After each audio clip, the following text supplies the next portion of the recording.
Gracias a todos los que peleáis cada día por mantener vivos nuestros mercados. Sé que la tarea no es fácil, lo sé, pero quiero que os llevéis desde aquí un mensaje de esperanza. Sin vosotros, sin vuestro trabajo, sin vuestro sacrificio, los vecinos no valorarían lo auténtico, como dice este encuentro. Lo segundo es confianza, un mensaje de confianza. Los mercados son confianza, es la persona, es el producto. Y en vosotros encontramos el mejor producto local cada día, ¿no?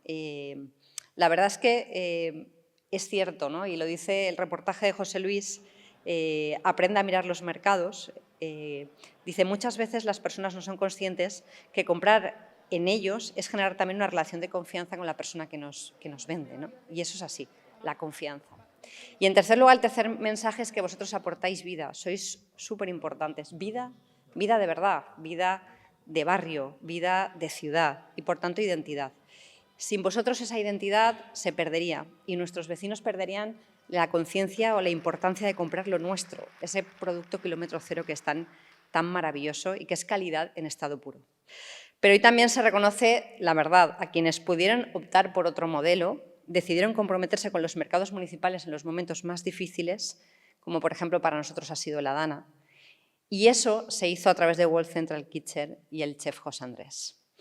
Si durante esos días vosotros fuisteis en gran medida garantía de nuestro abastecimiento fresco en los mercados, luego estaba la siguiente pata, ¿no? Que era World Central Kitchen, que fue el gran aliado para que a nadie le faltara un plato de comida caliente.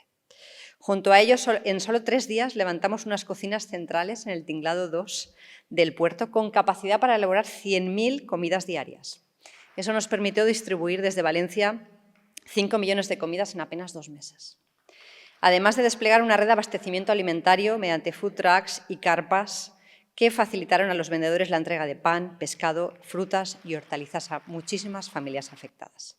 Querida Pepa, a ti y a todo el equipo de World Central Kitchen, que sois ya de la casa, gracias. Quiero que le traslades personalmente a José Andrés nuestro agradecimiento como ciudad, como país, si me lo permites, porque esto es así, y que le traslades el orgullo y la gratitud de una ciudad entera por esa labor que hacéis.